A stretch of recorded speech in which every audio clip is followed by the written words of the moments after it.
Hello and welcome to I Want to Grow, and I Want to Grow is all about that, right? It's about our growth.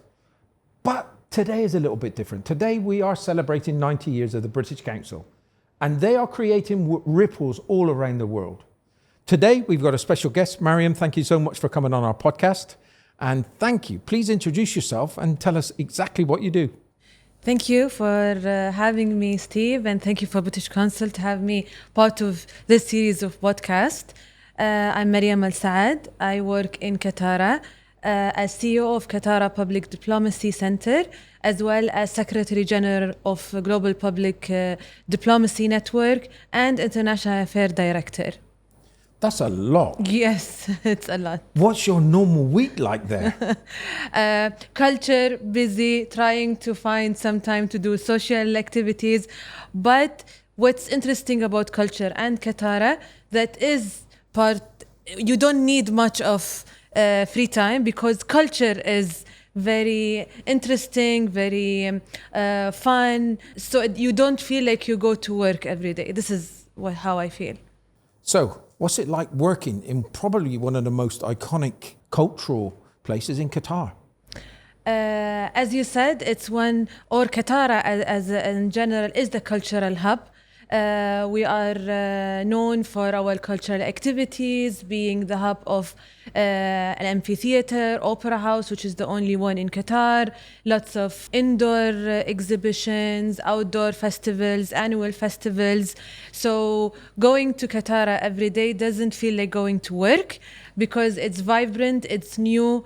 So working in Katara makes, or like my job title, as you said, the long job title, give me the opportunity to work with different people, with different institutions, in Doha and outside Doha internationally as well. You know, I've got 500 images of the force of nature too. I love that. I love that sculpture. It's amazing. This sculpture is amazing. And the location is unique. It's in the middle of the amphitheater.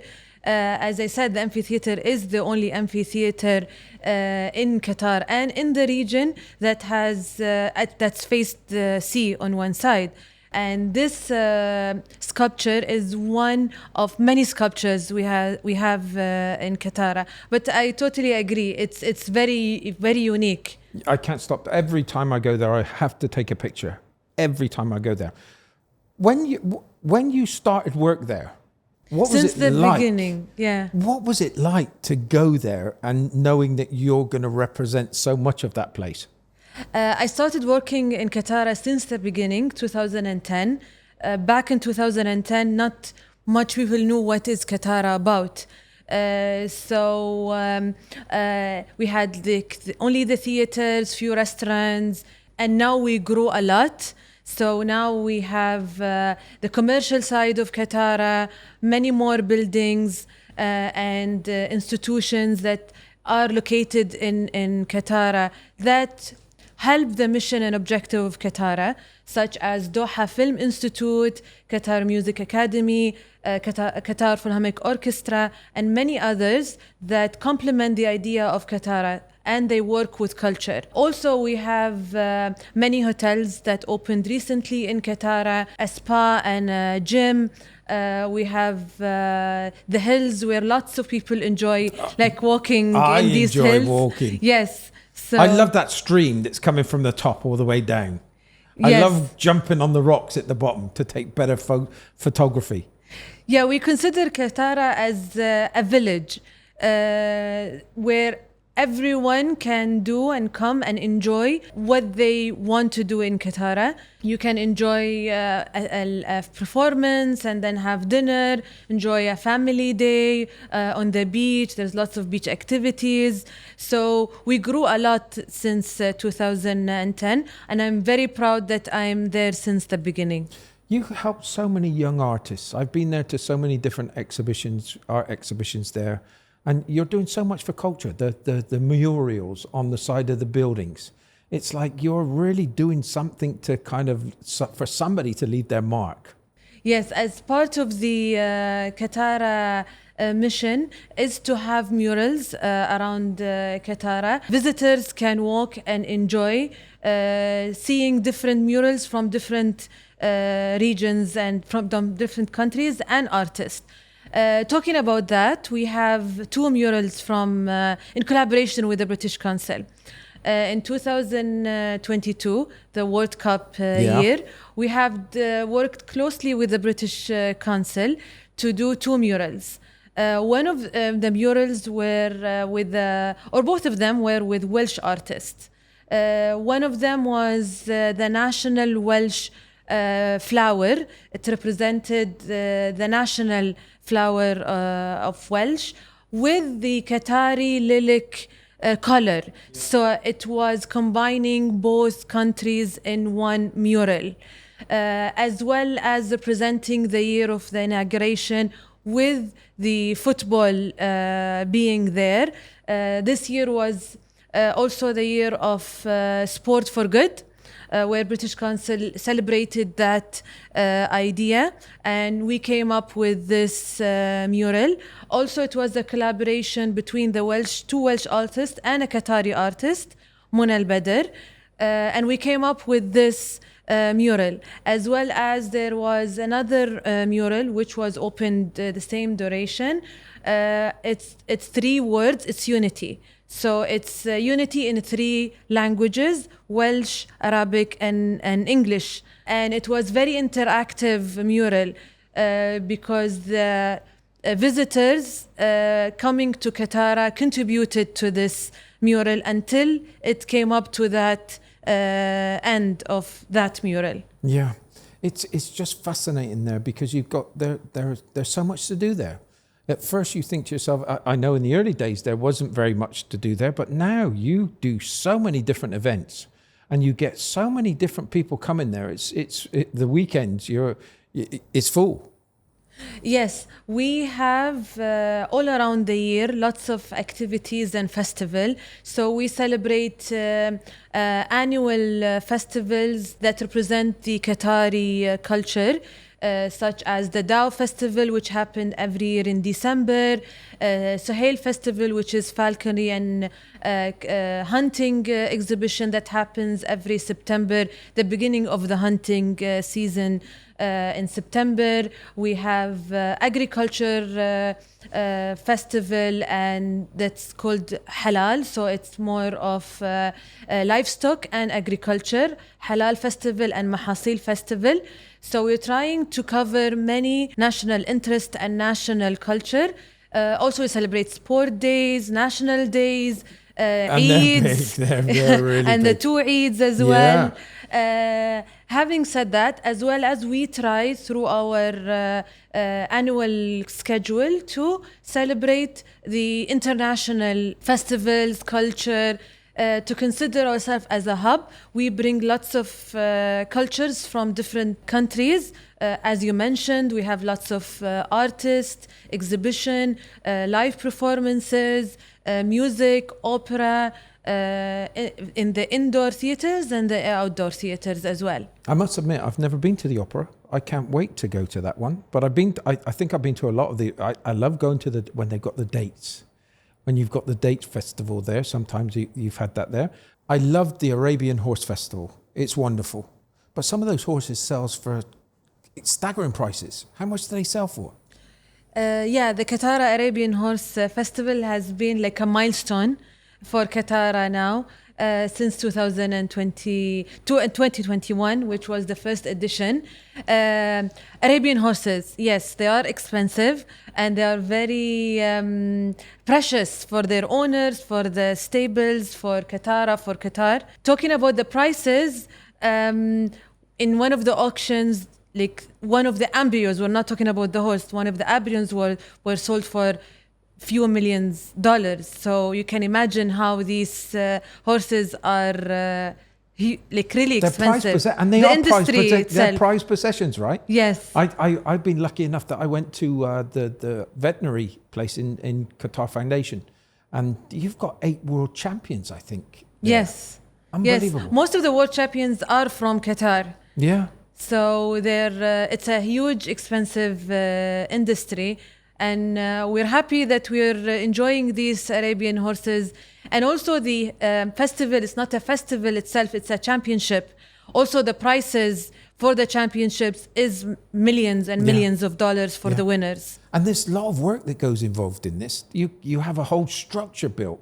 That must have took some time to put up. Yes, it takes a long time to do the organization, the setup, all the details, but we enjoy doing this in Qatar.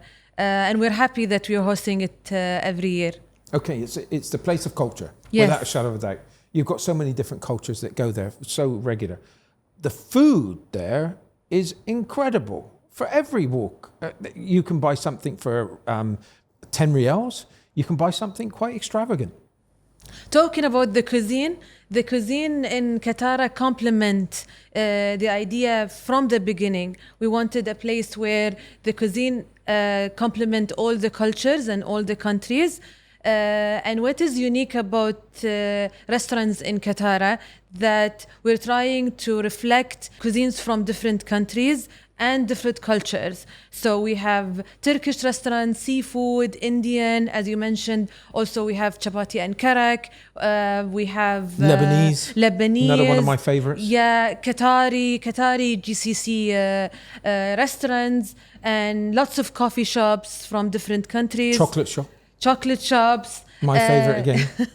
The food in Qatar is incredible. Amazing. Yeah, it's amazing. Of course. And as you said, what makes it unique, that you can find like something in a good price, medium price, and expensive. So it's good for all a family oriented, young adults. Everyone will find something they like when it comes to cuisine and food in Qatar. And then we're talking about exercise too. You've got some of the best paddle courts in Qatar. And they're in a wonderful venue on top of the hills. Yeah, we have on top of the hills, and also one that belongs to Katara Beach Club as well. So either by the beach or on top of the hills, you can exercise. Talking about sport, it plays a huge component of Qatar calendar and facilities. So the hills can be used for walking. We have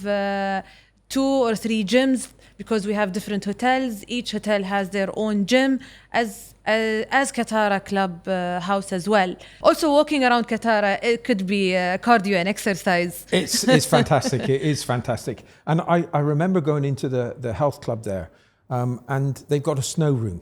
I don't know if you've seen the snow room. Yes. It's just like going into Santa's Grotto. It's completely full of snow. And the snow room, the salt room as well. Oh, of course, Himalayan salt. I knew the guy that installed those. Yes. So that was going back many years ago. But yeah, it's kind of fantastic what they've got there in Qatar. What also unique about this clubhouse, that the view is on the sea, as well as they have an indoor pool, an infinity pool. So they give a high standard for exercise in that club 100%. And you've got some chalets which are great for visitors, tourists. Yes. And I love the place that you go out and you can go on that road that goes out into the sea, and then you could have the breakfast and things. Marsa Katara. That's the one. The Marsa Katara restaurant. Oh. It's very unique because it's in the middle of the sea, as you mentioned. The cuisine is international. The view is amazing. So incredible. Yeah, absolutely. How do you? It's kind of. I call it a city. It is a city. You've got so many moving parts. How do you keep up with it all? How do you keep things kind of organized? Because there's so many moving parts. How do you keep it organized? We have a very professional team, I would say. All of the team working in Qatar are very professional. The work is going very professionally, smoothly. So also keeping up with everything that's happening in Qatar is very hard. But it's very interesting. So it's, even if I work in Qatar, I love to go there as a tourist, as a visitor, because still I can explore lots of things that I cannot see during my working hours. Well, it's a phenomenal place to go. It really is. With working, I can see now why the British Council and you are great partners, and the things that you do are just perfect. I know with the music side at the academy, the orchestra, there's just so many things that you can do together. What's the next things that's coming up with the British Council? Before going to what is next, during the years we have worked with British Council a lot. Since the foundation of Katara 2010, we have hosted lots of events with the UK. In 2013 was the cultural year between Qatar and UK. During that year, the collaboration between Katara and British Council boosted through doing lots of activities and events, theatre. We hosted Romeo and Juliet Theatre with Globe Theatre from London. We have hosted Art and Disability Festival that showcased performances and live performances and workshop with disabled performers that show how they can do art regardless of disability. I remember during that year we had a visit of back then Prince Charles to Katara. He took a tour around Katara. He saw that festival. So it was a milestone of the collaboration between Qatar, UK and the British Council as well. After the Qatar UK year 2013, we had lots of activity going on with the British Council, lots of legacy programs, ongoing collaboration. In 2022, during the World Cup, we signed an MOU with British Council. Even though we have been working with British Council without the MOU was also a milestone of continuous collaboration. It was signed by our GM, Dr. Khalid, and CEO of British Council during his visit to Qatar. It made Katara and British Council officially strategic partners in culture, in doing mutual activities, collaboration, workshop, artist in residence program. So it was also a huge step in the collaboration between Qatar and British Council. Every year, Qatar work with British Council to host the British Cultural Week. That we have the press conference. We do lots of activities with the British Council during that festival. Also, last year we had an artist participating in our European Jazz Festival from the UK, also Welsh pianist and composer. It was the first time for UK to participate in the European Jazz Festival. It was the 8th edition for us, but their first time to participate. That concert had a lot of participation and visitors and audience.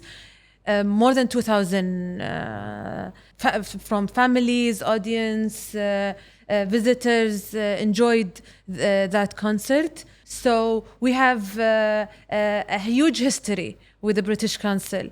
So we will be working a lot in 2025 for sure, and the coming year to have more collaboration, more event, more culture with the British Council.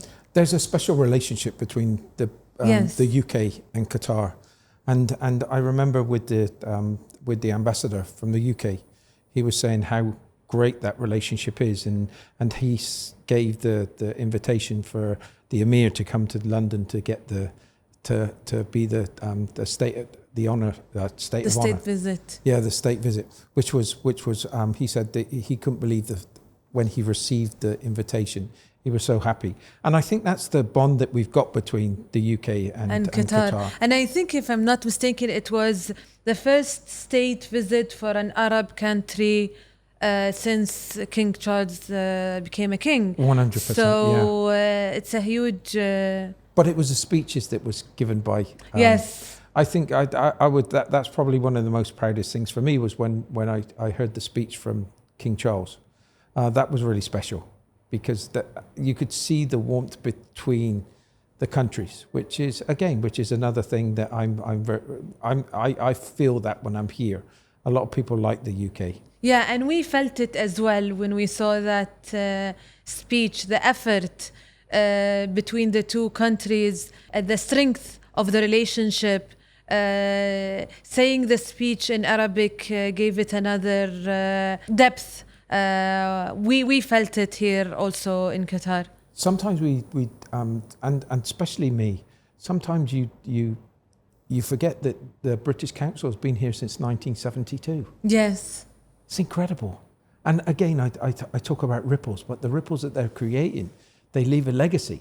Those type of things leave a legacy. And I look at all the work because I go to some of the artworks and I see the things that are now following on from all of these partnerships that you've had. Not saying all from the British Council, but they've been the foundation to be able to go on and do so much more. And now you're doing these things. I see the young artists. I remember Khalid Al-Ubaidli.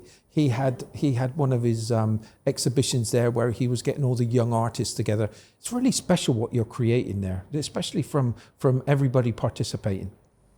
Yes, talking about the British Council and for British Council being here, I don't personally I don't remember British Council not being in Qatar. Yeah. And I have I would say two memories about the British Council. When I was younger, British Council to me is education, because I went to the British Council to study English. So it used to be my after-school curriculum visit, kind of. So going to the finishing school, going to the British Council. So it has been a huge part of my childhood, going to the British Council and learning English. And then after graduating and starting working in Qatar, then it shifted to British Council being the cultural side of the UK and working with the British Council to bring culture and strengthening the relationship between Qatar and the UK. So I don't remember a time where the British Council was not here. And you know, the wonderful words, and they're going to really, really appreciate that. Because it's funny how there was another lady, one of our guests also, and she was very pleased to say that the first time that she took part in with the British Council was when she got a certificate at 7 years old. Yes. That says a lot. I think the British Council is a part of lots of Qataris. We all studied in the British Council when we were younger, so it is part of our childhood somehow. It's wonderful to hear. There's a really difficult question that I'm going to ask you now. And I ask everybody, and the question is, what one word would you best describe the British Council? I have two words now, like the education and culture. But if we will say now, Maryam, now the working Maryam, I would say British Council is culture. And that's a great one. Yeah. That's a great one, because it's so important that we can bring people together, right? And that's what I see with the British Council is the way that they bring those cultures together. Also, British Council is the UK somehow. I've been whenever I visit another country in Europe, walking around the country or the street, I just find British Council offices which make me feel like home somehow, related to British Council, knowing British Council. So, and I remember taking few pictures and sending it to the British Council team that I know, to Wasim, just to say that I passed by British Council office. So I know the British Council is not only here, it's all over the world, and India, Bangladesh, it's just everywhere. And I'm sure that they are having the same effect in these countries. They're doing the same work in all these countries, same cultural exchange, changing the life of the community, having the UK represented in these countries. It's amazing. They're definitely an ambassador for what represents the UK. I love everything about them. I love everything that they're doing for other people. And what I love about the British Council, that they not only bring the UK culture, they mix it with the local culture. It's more of two kind of working methods. So they give and they take from the culture they are in. If it's an artist, they create a workshop that they can give to the community, to the artists, to the kids. It's amazing how they build up their programs in a way that it's mutual benefits. Depends on the program, depends on where they are doing it. So this is what makes British Council unique in their work. I love it how they help people respect each other, how they show the skill sets that those people have got and how they can share, which again, it's a wonderful thing. And I'm glad that you've been here today to celebrate the British Council with me. So thank you so much indeed. I wish you every success of the future. I can't wait to come to the Arabian horses to see them again. And I will really, every other week I'll be at Qatar because it's a special place. So thank you. Thank you, and thank you for having me again. It was lovely. This podcast is more than I expected. So thank you, and thank you for the British Council as well. Thank you so much indeed. Thank you, Maryam. You. Thank you.